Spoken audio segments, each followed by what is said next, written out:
With Season 2 of HBO's The Last of Us returning to our screens, now's the perfect time to revisit the emotional journey that captivated audiences in Season 1.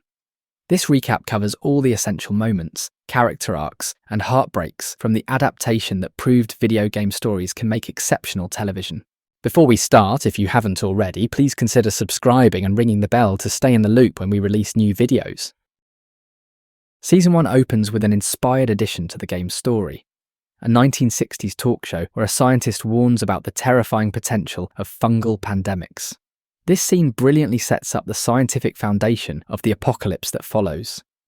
We're then introduced to Joel Miller, portrayed with quiet intensity by Pedro Pascal, and his teenage daughter Sarah on September 26, 2003, Joel's birthday. Their loving relationship unfolds through small but meaningful moments. Sarah saving up to fix Joel's watch, their playful banter over breakfast. The show takes its time establishing this bond, knowing the devastation that awaits viewers. When the cordyceps outbreak erupts that night, the carefully constructed normalcy shatters.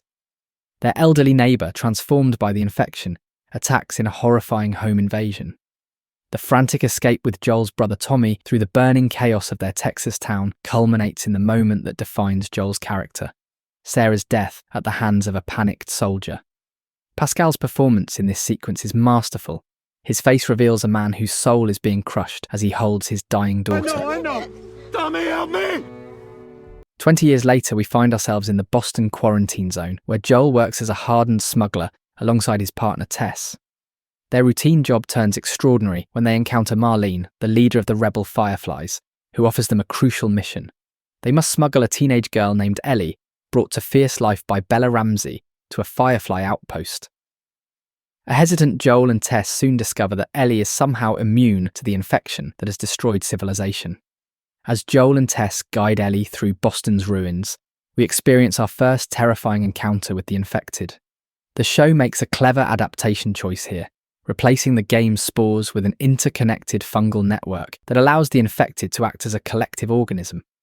Inside a crumbling museum, we meet the Clickers, blind infected that navigate through echolocation. The prosthetic design and sound work make these monsters genuinely unsettling as they stalk our characters through decayed exhibits. Their museum escape comes at a devastating cost. Tess reveals she's been bitten. Her final scene, sacrificing herself to delay pursuers while Joel and Ellie escape, creates one of the season's most haunting images as an infected gives her a tendril-filled kiss. The story then makes a bold departure, dedicating an entire episode to survivalist Bill and his unexpected companion Frank. Through carefully crafted time jumps spanning 2 decades, we witness their complete love story, from suspicious first meeting to profound partnership, creates a pocket of beauty amid desolation.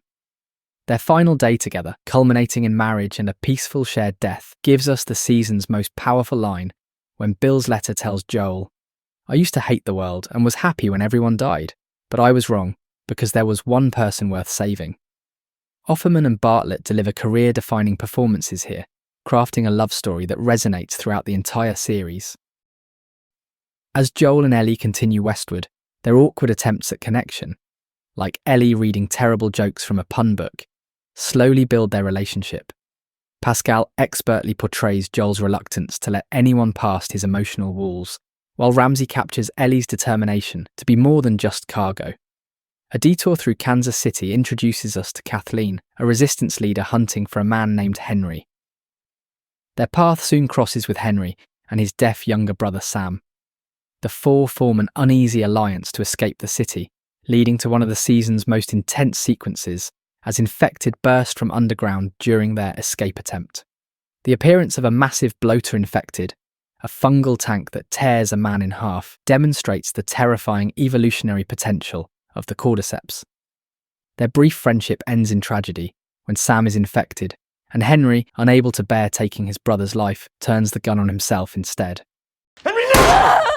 The journey to Wyoming brings Joel and Ellie to Tommy's settlement, giving us our first glimpse of a community that's actually rebuilding rather than just surviving. Tommy contrasts perfectly with his brother, showing how his character has found purpose and connection while Joel remains emotionally frozen. A tender dinner scene with Tommy's pregnant wife Maria offers a glimpse of normalcy that feels almost foreign after so much darkness. When Joel attempts to leave Ellie with Tommy, fearing his own inadequacy as a protector, we get the confrontation that becomes the emotional fulcrum of their relationship. Ramsey delivers the devastating line with perfect vulnerability. Everybody I have cared for has either died or left me. Everybody fucking except for you! Joel makes his choice to continue their journey together, marking the moment he truly commits to Ellie. The story then takes us back in time to show Ellie's formative experience, her last night with best friend Riley. Their exploration of an abandoned mall captures the universal experience of teenage friendship on the verge of becoming something more. Their playful adventures through a photo booth, carousel, and Halloween store culminate in a dance and a kiss, only to end in mutual infection. Riley's death and Ellie's survival explains both her survivor's guilt and her determination to make her immunity mean something. As winter descends, Joel suffers a near-fatal injury during an attack at a university. With their roles reversed, Ellie now becomes the protector, desperately trying to keep Joel alive. She encounters David, a preacher leading a starving community. What begins as a simple exchange, medicine for hunted game, gradually reveals something far more sinister. The slow-burn horror of discovering that David's community has resorted to cannibalism and that he has predatory intentions toward Ellie builds to the season's most disturbing sequence. Ramsey's performance as Ellie fights for her life shows her character's capacity for violence when cornered.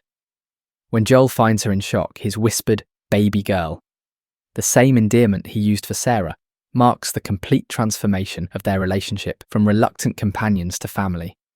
The finale opens with a powerful addition to the story, a flashback showing Ellie's birth as her mother fights off an infected while in labour.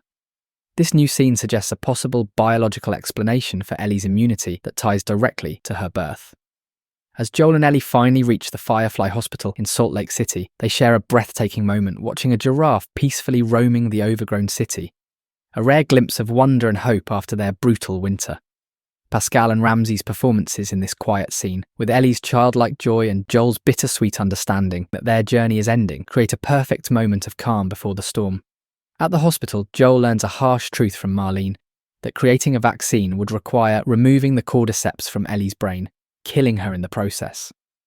Unable to lose another daughter, Joel makes a choice that defines the series. He massacres the Fireflies, including Marlene, and rescues an unconscious Ellie. Pascal's performance during this sequence is chilling in its determination. There's never a moment of hesitation in his actions. When Ellie wakes up, she feels suspicious and confronts Joel about what happened. His lie, claiming the Fireflies had found many immune people, but given up on finding a cure, is delivered with just enough conviction to be plausible. He would make the same choice again, no matter the cost to humanity. Ramsey's subtle expression change suggests Ellie might not fully believe him, but chooses to accept the lie, setting up the complex moral territory Season 2 will explore.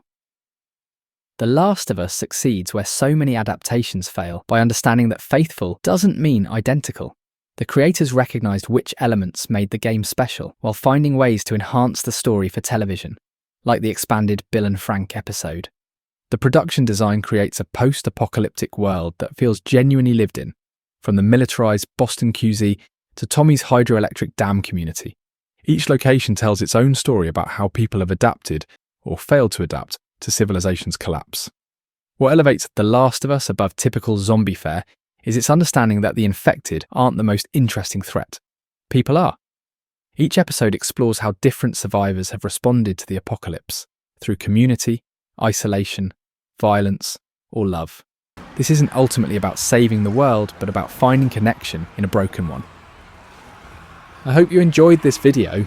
If you did, please consider giving the video a like and subscribing to Episode Echoes for more TV and movie reviews. Thanks for watching, and I'll see you in the next one.